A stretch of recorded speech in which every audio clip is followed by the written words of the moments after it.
Welcome to Aural Hygiene. It's the podcast where we talk about educational films, caught experimental films, and interesting documentaries. This is Matt here today. Hello, Andrew. Hi. Oh, Is that a, bonjour. is that a Prince t-shirt? Uh, yeah. Okay. Sorry, I just got a glance of the artwork there, and I was like, "Is that Prince?" And it is. Okay. Sure is, man. Nice I and did. purple. What do I have? I got this pilot suit here. I'm gonna because it's That's awesome. Halloween week, and well, I have at work I have the pirate costume. I was like, wait a minute, now I can be a pirate pilot or a pirate, which is Oh my even God. more horrible in Japan because they mix up their L's and R's. Hopefully that's not why you did that. So I want it to be like that 30 Rock episode where I forget the actress's name, but she's going around telling people she's been in the movie The Rural Juror, and Rural Oh, the Juror, what? Verger. The Rural Juror, yeah. I did see that one. Yeah, that must have been one of the early ones. Yeah, I think it was. Today, as your bonjour indicates, is La Jetee, 1962 French experimental film by Chris Marker. I never knew if Chris Marker meant a man or a woman. I finally found out it was a man, but Well, does it matter? it doesn't. For years, I actually kind of assumed that Chris Marker was a woman for some reason, but that's not the case. I always assumed they were a marker. Turns out a human being. Oh, you just like they drew the movie, I guess. Like a black marker could do it if it was like sharp enough. Yeah, I Like guess so. literally sharp enough, right? Because you'd have to etch in all the photography lines and stuff. Yeah, no, it's a pretty cool ass movie. I'd seen it like many years ago. Did I get it from you sometime maybe shortly after 12 Monkeys was released? Yeah, because they what happened was they put this out on tape right around 12 Monkeys time, right? Right. It was like in the tape was one of those old short ones, it was like a dollar to rent it because it was, only like less than a half an hour. Right. Yeah, now it's on a disc with Sun Soleil, another Chris Marker film, and you can watch the Criterion print on YouTube. I have the disc, but I've watched on YouTube because it was more convenient. Yeah, the Criterion channel has two versions. They've got the proper one, the one that we've all seen, the one in English. Then they got this alternate French version, which the running time is pretty similar. So I guess it's just the French dub or something, which is also probably on YouTube. I watched in French. Oops. Oh, I could. Yeah. I assume that was the original, and the English was probably the dub. Yeah. I mean, I don't know. As I recall, the tape had white subtitles, which meant it was basically impossible to read it. Right. I know I poured over that several times. So I guess could you give the quick synopsis of this without making it sound like you're giving a synopsis of 12 Monkeys, if possible? I don't know if that's possible. I don't know. I mean, the movie takes place in a future where France has just been kind of destroyed, and so these group of scientists underground are sending a guy back to the past to sort of help that from happening, and he develops a relationship with a woman while he is there. That's pretty much how I see the story. Yeah, that pretty much. Although we are missing the, I'm gonna finish it today because so far it's pretty much 12 Monkeys, except it's in France. But I didn't even pick up on this, like I guess back in the day, probably because I just seen 12 Monkeys. That he's then sent to the future to get a power source. Goes back to his present. The future people say, "You're a solid guy. Why don't you come to the future with us?" And he's like, "No, I want to go be with the woman in the past." And then he gets killed. Yeah. No, this is well, they're writing a feature-length screenplay based on a 24-minute movie or something like that, and so they've got to expand on it. Although I find the story to La Jetée fairly intriguing on its own. And, if I was going to remake that, I would just not use a bunch of photos and actually, let the drama play out a little bit more rather than having all that narration. But it is a pretty perfect movie. I mean, I'm a Twilight Zone fan, so of course La Jetée I really like more than, but I I haven't seen 12 Monkeys since it came out, I'm pretty But sure. yeah, I just watched 12 Monkeys last month, right? So back to back. And in 95, I pretty much watched them back to back. And I love 12 Monkeys, but this one has something a little extra, I think.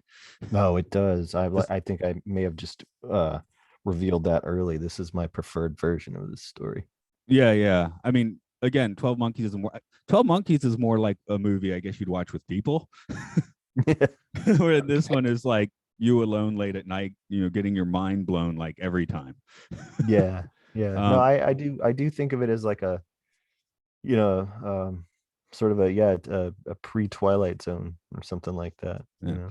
Apparently, they could only get the camera for, I mean, the motion picture camera for one afternoon, hence the one shot. Yeah, But yeah, yeah. It is just all still photography. Very like every shot is good, pretty much. So yeah.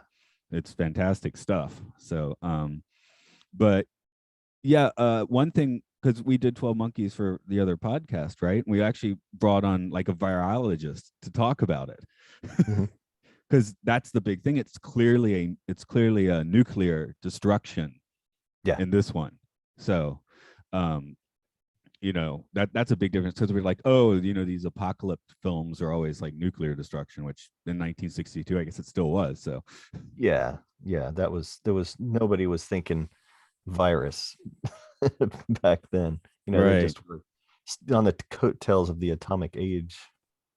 But yeah, as we got into that podcast, we were like, oh, we probably should have brought her in for Dawn of the Dead, because it would have made a lot more That would have sense, been, yeah, because it is just like an overlay on 12 Monkeys on this basic premise.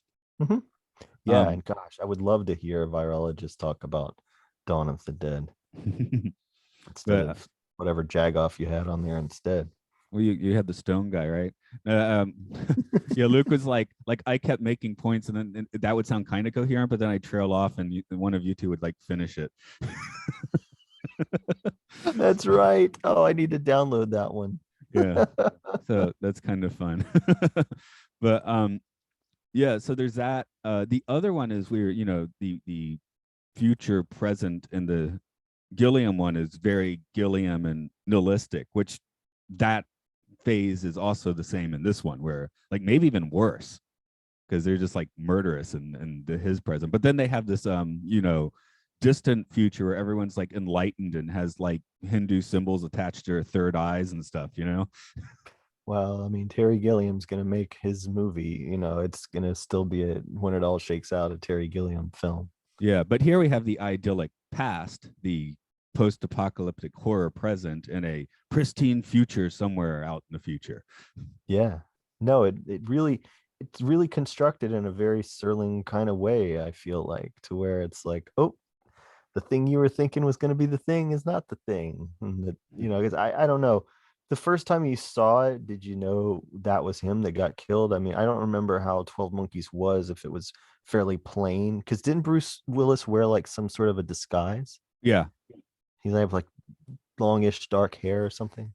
yeah. So in that one, it's like it's seared into his memory, which is the reason they're sending. No, that's the reason here they're sending him back, because it's seared into his memory. Okay, because Yeah. he's pretty much, as far as we can tell in this one, it's him and the assassin that are time traveling. That's it. 12 Yeah. Monkeys, they had this whole raft of people that were being sent to various places to, various weirdnesses. But here, yeah, Uh, it must have been quite difficult to get the assassin back as well. But yeah. Yeah. I don't remember what callbacks that Gilliam did for this one, but I feel like the things I remembered from seeing La Jetée, which that was also back in 95 or if 96, whatever that was, that they released this tape. I remembered those crazy goggles. I remembered the maxi pads on the eyes. I remember all of that stuff. oh yeah, yeah. And like what I yeah, I put my first note, if you looked at it, was old school airport. This is more imprinted in my mind than the 12 Monkeys one. When I think of 12 Monkeys, I think of him being on that airport jetee, right? Jetee. I think of Brad Pitt because you remember his early career was mostly marked by him playing really weird dudes. Yeah. No, no, he's a pretty boy. Then he played really weird dudes. Yeah, that's true. That's true. Well, Because most of my favorites were like him in this, him in California. But yeah, that's about 95 on, right? Before I think he might have done one or two whack films before that, but he didn't really start doing that, I think, till 95. Um, Yeah. let's see. Oh yeah, he wrote the eye shit isn't Gilliam, it's just French, I guess. Although, like, the maxi pads on the eyes. So I Yeah. like the time machine is what, a hammock and a mind machine basically, and some drugs. Yeah. No, it was great because, so much in science fiction, they're overdoing this, um, the time machine itself. That's why I liked Primer so much, because it was so basic. It's like a cardboard box or something, Yeah. pretty much in some guy's garage. I loved that. But and I liked how, what they say, it takes 10 weeks for him to travel back in time, where he starts to like flicker into the past. Like, it does Yeah. not, it's not like he just like shows up there. It's like, again, it's like entering a dream, but over 10 weeks, I guess. Yeah. But I love the idea that he was chosen because he'd had such a strong visual memory of the past. And it didn't go into great detail about how they knew that. Right. Yeah, I guess it's psychologist or something. They had the head experimenter. That was a pretty amazing name. Yeah. He's like, well, he is experimenting on your head. Yeah. So yeah, that's why it had a kind of double meaning there. Um, one thing that doesn't work is quite as well, and this is the vertigo reference. I mean, in 12 Monkeys, just put in vertigo. Yeah. In this one, it's like, I see where they're referencing it, but it's not quite as bonk bonk, I thought. No, it's not as much of a copy paste. As a matter of fact, one could completely miss that, Right. if they're not looking for it. So yeah, I don't know, is that worse or better? Ah, I think it just depends. Some people really like their homages kind of on the sleeve of what it is. It somehow makes it like seem more reverent because they took such great pains to reconstruct something. So there's different schools of thought about it. I prefer, like, the Easter egg or the subtle nod. That's kind of my favorite thing. And when it gets to, I mean, back in 62, this wasn't going to be quite as rote as it would if someone, all the other times they did it after that. Well, I mean, I guess the thing to compare this to might be Alphaville, because that's, I think, Yeah, about the same time. that's a really good comparison. Man, I wonder if, like, yeah, because they're both made in the same country, weren't they? Yeah. And they both have like this really like surreal, trippy feel. Now, Alphaville, you Yeah. have to make it through that computer talking to you, which is kind of painful. I What still is like this more. I mean, I'm a fan of the compressed story. I talked to you about that, when we talked about, whatever it was, the Twilight Zone episode that we discussed. It's not out yet. Um, right?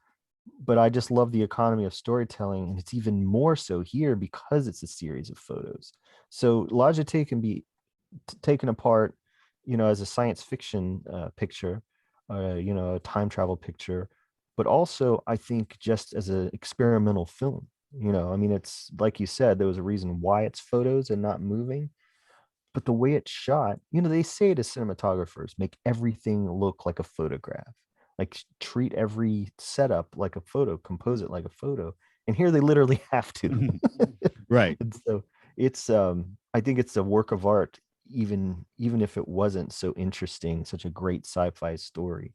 Well, I think it's just a that's gorgeous sometimes movie. where limitations help. Let's say he did have access to a camera the whole time. Would it be as, I mean, like you said, it might be a little more dramatically pulled out, but people think of the past as like, snapshots of the past or whatever. So Yeah. literally that's what you get here.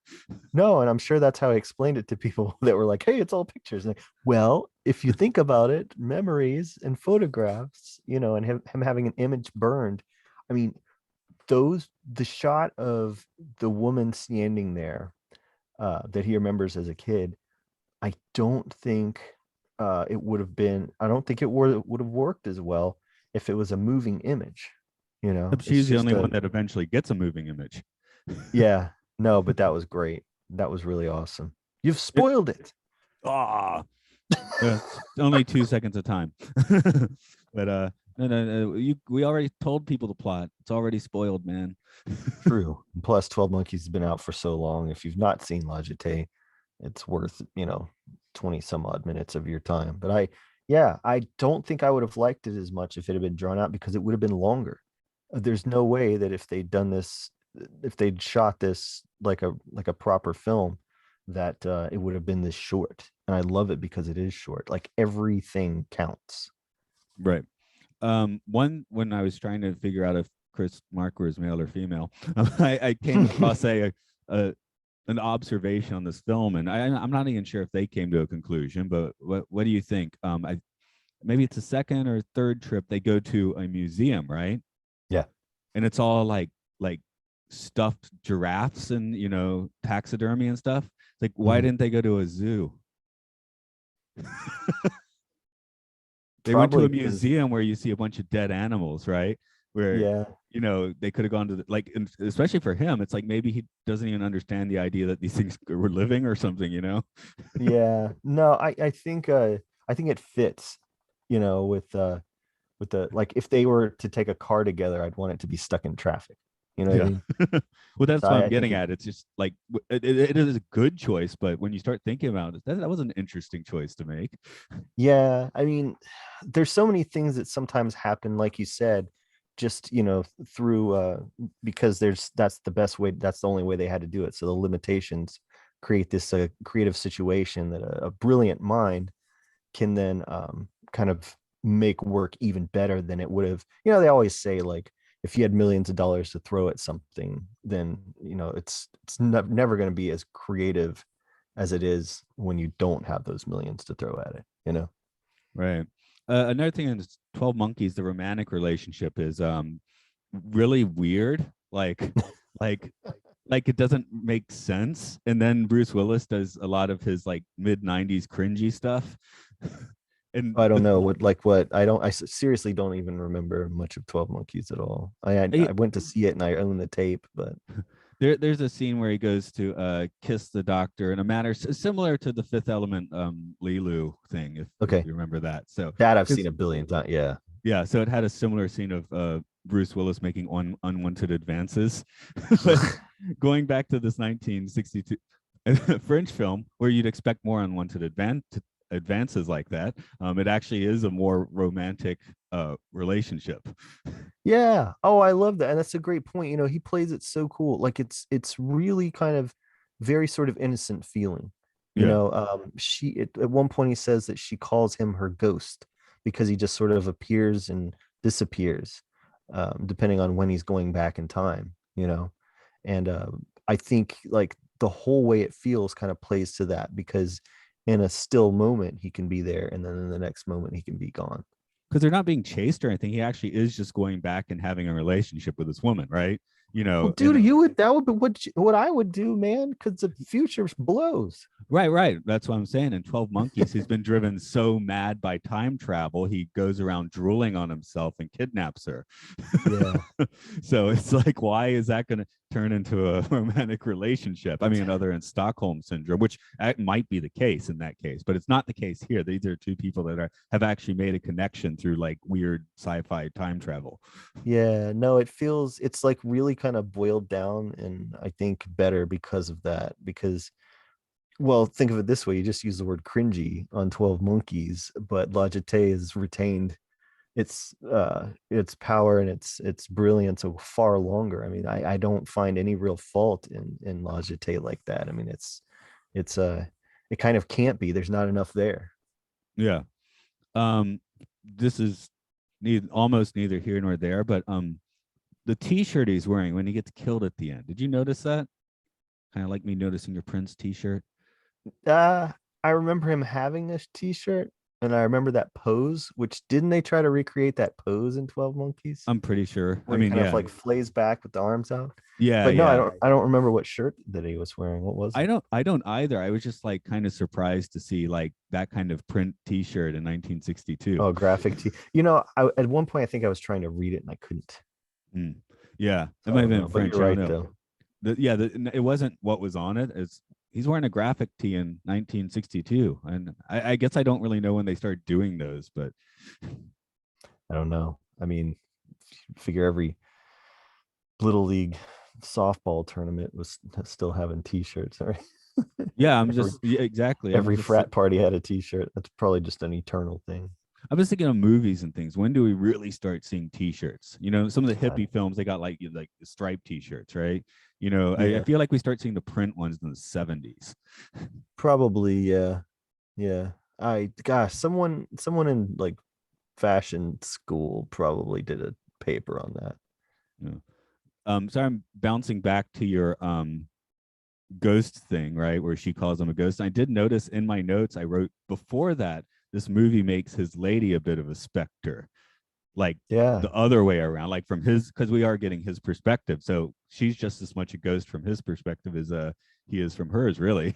Well, yeah, though that's a great observation because she's she's a figure from the past. So, we don't know if she even survived that day. Well, I assume she didn't. I mean, it's again 12 Monkeys made clear, not clear, but you can pretty much assume that the doctor does not survive the viral apocalypse. Yeah. Uh, Yeah, I was thinking of other movies that have any kind of time travel like this. I guess you mentioned Primer, which kind of has it. It made me, I guess, maybe because he's lying down and stuff. It made me think of Days of Future Past, movie, not Yeah. comic book version, a little bit too. Yeah. No, the proper version where it's her that goes back in time and not Wolverine. Right, That was kind of exactly. dumb. I Yeah, mean, I knew he was the star, but that was a bit disappointing after having, right. no, I know what you're saying. Um, well, I don't know how often I've mentioned Time Crimes on the show, but Time Crimes is one that's very similarly lo-fi. I mean, it all takes place within what seems like a quarter mile, you know. And in that one, the time machine is just kind of like this little shack or whatever, and he only goes back, I think, about 30 minutes every time.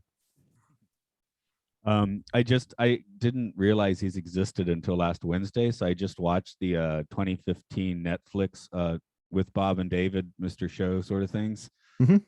So I was highly amused by the first episode where they come out of their time machine and they're like, yeah, but you guys aged as much as we did. So you guys were just in a box for 17 years.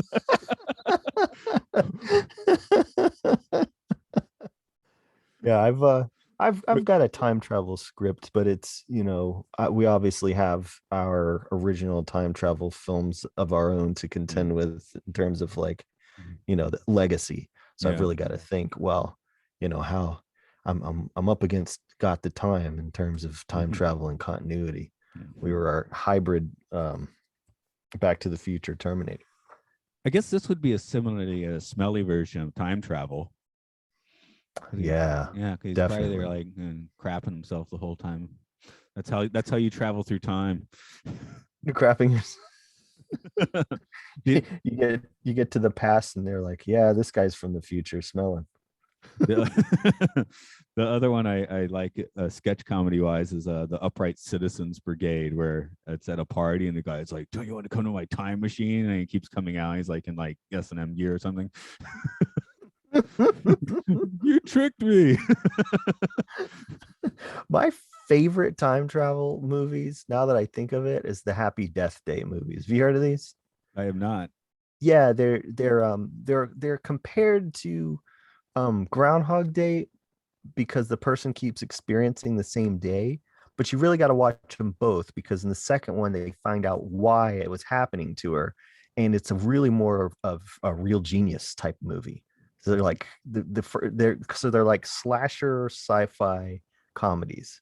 They're just brilliant. I don't think anyone gives them the attention that they deserve, probably because the advertising was terrible, but man, are they great. And this is one where the same day repeats or whatever, but once they get into the mechanics of how it works, um you find out that, yeah, it's a similar, like, very lo-fi accident that's doing it. Yeah, what's the other one? What is the name of it? It's an anime actually. Loosely based on the bizarre John Teeter story. Are you familiar with John Teeter? Yeah, I am. And right before you said that, I could see the poster of the movie that you're talking about, and now I completely blanked on it. But it's not Paprika, is it? No, it's not. It might be No. the Okay, same. that's the one that they made in, like, Inception copied. Crap. Anyway, any listeners screaming at us the name at us right now, maybe text it our way or something. Sorry, man. I get one memory coming back, and it turns out it wasn't burned in so well. And it was a picture, because that's what the past is. That's right. Old pictures, dibujos. Rolling it back. So yeah, but especially, yeah, like you said, it's like the fringe Twilight Zone, and really is one of the better time travel film experiences you're going to come across. Yeah, it is, because it's pretty free of cliche, because there was no precedent for making stuff like this, other than in literature. So given that, it's just, I mean, I would call it very kind of like a pioneering sort of film. And I don't know how widely it was seen in its day outside of France or even within. But I mean, to me, this is like, if it doesn't pop up on classic sci-fi discussions, when we're talking about the ones that sort of set the blueprint for stuff, I think someone definitely needs to do their homework. Because yeah, I'm like you, man. I do like 12 Monkeys, and I would like to rewatch sometime. I'm just not a huge Terry Gilliam fan, but like as in the person. But yeah, Logitech, I loved watching that again. It's I think I like it even more now than I did then. Yeah. I mean, you do photos and things for years, and you start to really, whoa, this is actually is like insanely well done. Yeah, no, it's super competent, and visionary, I would say also. But you're a man of moving pictures, so Yeah, but this made me want to try one like this. You no, know what I that mean? was me leading you to your plug, man. Yeah, no, I know. I'm just saying. Uh yeah, no, I time travel. Got to do it sometime. Anyway, so my friends and I make movies, and we've been doing it for the last 20 years. It's our anniversary. We're having our anniversary show here in Athens, Georgia, November 12th and 13th at Athens Cine on Hancock Avenue. And you can also catch it on the 14th on the Gonzorific YouTube channel, GONZORIFFIC. And yeah, I guess I'll stream around like 8:30, 9 p.m., something like that, Eastern Standard Time. I was just thinking, I actually possibly a little bit inspired by this film, and also due to limitations of pre having an iPhone or anything video stuff. Mhm. Um, the album, so I'll make this my plug for today, I guess. I did an Yeah. album, the Amorphous Affinity, and we put together a video for it, but we just didn't have like ways to shoot video. So it is actually a bunch of still photos put together for the most part. That's awesome, So, man. and that was because of necessity. But mostly the Scott, the other guy's photos, but I think a few of mine ended up in there as well. So, I've seen it, right? It's on the YouTube channel, isn't it? yeah, so that's what I'm plugging. I guess you would just look up Glaze Cathexis, the Amorphous Affinity. Try the best you can to spell it, I guess. You can work it out, people. Yeah, work it out.